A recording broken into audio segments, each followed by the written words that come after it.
It seems like Great Britain is in the news every single day, right? While comparatively, India is hardly in the news at all. It does appear that the world stops for every royal wedding, every royal baby story, not here, by the way, and of course, Brexit's interminable coverage, some of which you do see here. But did you know that India is about to surpass the Brits? They're about to surpass them economically. Most people don't know this. As the 5th largest economy in the entire world, they also have nukes that are pointed at Pakistan. So, India matters. Here's the thing. They rarely get much news coverage. Tonight, we focus our attention on India. Why? 900 million people went to the polls to re-elect Prime Minister Narendra Modi, who is a Hindu nationalist, by the way. And remember that. So what does this mean for the direction of the country? How does this affect us? And more importantly, perhaps, the conflictive relations that India continues to have with Pakistan. Jay Kanzara is one of the directors of the Hindu American Foundation, and he's good enough to join us now live to bring us up to date on this topic. Hey, Jay, given who this guy is, this president who was reelected, and he seems to be, if I can use this term, correct me if it's wrong, a Hindu hawk, should we be more concerned about what he might do regarding Pakistan? So thank you, Rick, for having me on this evening. Prime Minister Narendra Modi is first and foremost a democratically elected leader who was just given a huge mandate by the people of India, over 300 seats in India's parliament, which is well over the majority number of seats needed to win on his own mandate.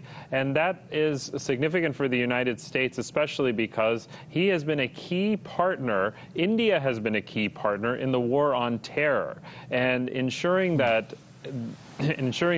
America's security interests are maintained in the region. India is right there helping the United States in Afghanistan. They've rebuilt the parliament there. They've also helped with training police officers. They've also been working hand in hand with American security agencies and intelligence agencies to provide critical information needed to ensure that America's security interests are played out in the region. So that partnership is solid. I want to come at you from a different direction now. I want to talk about the lack of coverage that India gets. Maybe even the word respect might be appropriate here. And I was starting to read today about India, and I was really taken aback by the direction of the economy of this country in the future. If it continues the way it's going, it's not just going to pass Great Britain, it's going to pass a whole bunch of countries. What's going on? Including America. It's expected to be a larger economy than the United States even. I mean, when you have 1.3 billion people, when you have an economy that's having, sustained growth of 6 to 7% a year, and when you are ensuring a free and fair market system, or trying to engender that amongst in India, and the Sensex, by the way, and the Nifty 50, as it's called, which are, the stock exchanges in India, went through the roof when Narendra Modi's election was announced, that his party was overwhelmingly the majority in Parliament. And so therefore, this is a key relationship that the United States, if I may be so blunt in saying, it is the most important relationship that the United States is going to have in this century. It is the only...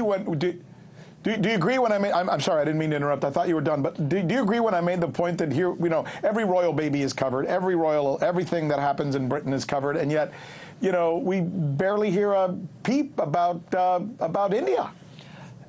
And unfortunately, what is often portrayed about India is extremely stereotypical. It is xenophobic, and it is, and as you said before, it does not garner the respect that a country of 1.3 billion people that is peaceful, that is a leader in the region deserves.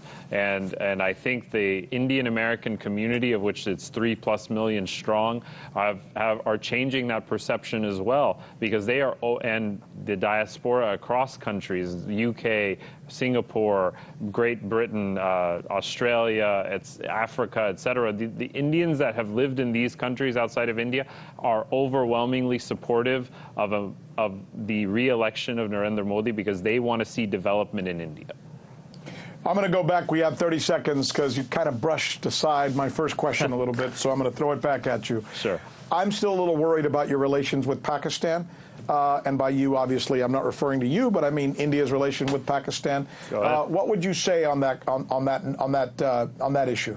Well, I noticed that Prime Minister Imran Khan did tweet at Narendra Modi this afternoon, in which he said that he wants to work towards peace and prosperity in the region. And I think the Prime Minister of India has nothing but those intentions. And Pakistan has to rein in terror. They recently perpetrated a terror attack from their territory in Kashmir, the Indian state of Jammu and Kashmir. And this was simply and it was simply unacceptable by the international community. I think the international community is standing with India on combating terror, including Gulf countries such as the UAE and even Saudi Arabia.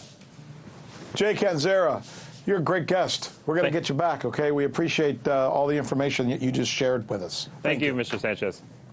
I'm Rick Sanchez. You found us on YouTube, and that's awesome. But you know what? I'm also live every night at 7 and 8 p.m. Eastern on DirecTV and Dish and cable and satellite, the RT app, and Pluto TV. I'll see you there.